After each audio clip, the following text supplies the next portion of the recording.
Hi guys, எல்லாரும் எப்படி இருக்கீங்க? ஸோ இன்றைக்கி என்ன வீடியோ அப்படின்னு பார்த்தீங்கன்னா, இன்றைக்கி ஒரு முக்கியமான ஒரு வீடியோ. இது ஒரு அவேர்னஸாக இருக்கணும், அதுக்காக தான். ஸோ எங்களுக்கு அந்த ஸ்கேம் நடந்தது, உங்களுக்கு நடக்கக்கூடாதுன்றதுக்காக தான் இந்த வீடியோ. ஸோ என்ன நடந்தது அப்படின்னு பார்ப்போம். நான் ஒரு 2 நாளுக்கு முன்னாடி வந்து நான் சென்னைக்கு போயிருந்தேன்.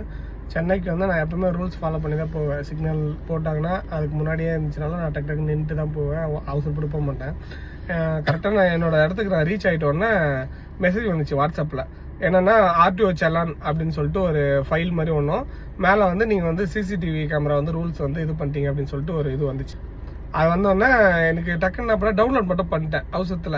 நம்ம எதுவும் பண்ணலையன்ற ஒரு இதில் பண்ணிட்டேன். அதுக்கப்புறமா தான் டக்குன்னு யோசனை வந்து இது ஏதோ சீட்டிங் நடக்கிற மாதிரி இருக்குன்னு சொல்லிட்டு ஓப்பன் மட்டும் நான் பண்ணல. அப்புறம் பேங்க் சைட்லேருந்து கால் பண்ணி கேட்டேன், ஓப்பன் பண்ணல சார், அப்போ ஒன்றும் பிரச்சனை இருக்காது அப்படின்ட்டாங்க. சரி விட்டேன். அப்போ தான் யோசித்தேன், இது மாதிரி வந்து எனக்கு இப்போ டக்குன்னு மைண்டில் தோணிச்சு, நான் ஓப்பன் பண்ணல.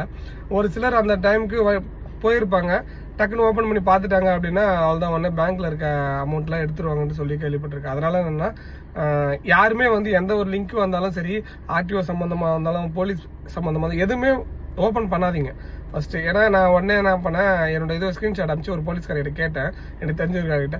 அவர் வந்து இது ஓப்பன் நீ வந்து ப்ரௌசிங் சென்டர் போ, அதை ஃபார்வர்ட் பண்ணு, பில்லு ஒன்று வந்திருக்கு, நான் பே பண்ணணும்னு சொல்லு, வேற எதுவும் சொல்லாதனாரு. அனுப்பிச்சோன்னு ஆனால் இது ஏதோ வைரஸ் மாதிரி இருக்குன்னு சொல்லிட்டு ப்ரௌசிங் சென்டரில் சொன்னாங்க. அப்போ தான் தெரிஞ்சுது, அப்போது இது வந்து ஏதோ சீட் பண்ணுறானுங்க அப்படின்ட்டு. கிளியராக யோசிங்க, இந்த காருக்கு அந்த கான்டாக்ட் நம்பர் தான் கொடுத்து வச்சிருக்கோம், கரெக்டாக அந்த நம்பருக்கு தான் எனக்கு மெசேஜும் வந்திருக்கு. ஆனால் யாரும் ஏமாறாமல் இருக்கணுன்றது தான் என்னோட இது. எந்த ஃபைனாக இருந்தாலும் சரி, நம்ம கால் பண்ணிட்டோம், அதுக்கப்புறம் கூட பெனால்ட்டி கூட போய் கட்டிக்கலாம் போட்டு. ஆனால் முன்னாடியே வந்து எதையும் ஓப்பன் பண்ணி மாட்டிக்காதீங்க. எது போனாலும் ரிட்டர்ன் வராது, அவ்வளோதான். நம்ம வந்து கம்ப்ளைண்ட் கொடுக்கலாம், அதுக்கப்புறம் அதுக்கான ப்ராசஸ் போகும். நம்ம வேலையெல்லாம் விட்டுட்டு நம்ம அங்கே கடை வாங்கி வச்சுருந்து ஏதோ ஒன்று பண்ணிட்டு இருப்போம். போயிடுச்சு அப்படின்னா நாளைக்கு ரிட்டர்ன் எடுக்கிறது நம்ம மேலே தான் தப்பு சொல்லுவாங்க. அப்போ நீ ஏன் எவ்வளோ ஸ்கேம் நடக்குது, நாங்களும் சொல்லிட்டு தானே இருக்கோம், நீங்கள் பார்க்கலையா, அதெல்லாம் கவனிக்கலான்னு சொல்லுவாங்க. அதனால் தயவு செஞ்சு யாரும் எதையும் ஓப்பன் பண்ணாதீங்க. ஃபைனே வந்தாலும் நமக்கு எப்போ ப்ரெஷர் வருதோ அப்போ கட்டிட்டு போங்க. கட்டாமல் ஒன்றும் விட்டுரு போகிறது கிடையாது யாருமே சரி.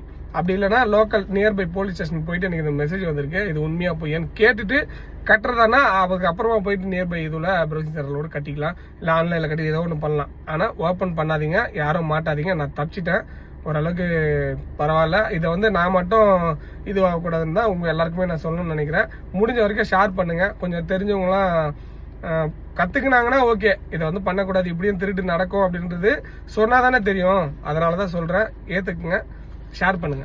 அண்ட் மெசேஜ் வந்து அந்த நம்பருக்கு கால் பண்ணோம். கால் பண்ணால் ஹிந்தியில் யாரோ பேசுகிறாங்க, ஹிந்தி ரிங்டோன் வச்சுருக்காங்க. ஸோ இங்கே தமிழ்நாட்டில் நிறைய பேர் போலீஸ் வேலைக்கு ட்ரை பண்ணுறாங்க, அவங்களுக்கே வேலை கிடைக்க மாட்டேது. அது அப்படி ஹிந்திக்காரனுக்கு எப்படி வேலை கிடைக்கும்னு தெரியல. ஸோ இது ஃபுல்லாக ஸ்கேம் தான். ஸோ கேர்ஃபுல்லாக இருங்க, அதுக்காக தான் இந்த வீடியோ. ஓகே, இந்த மாதிரி நீங்கள் ஃபேஸ் பண்ணிக்கிங்களா அப்படின்னு கமெண்ட்டில் சொல்லுங்கள், நாங்களும் தெரிஞ்சுக்கிறோம். ஓகே, பாய்.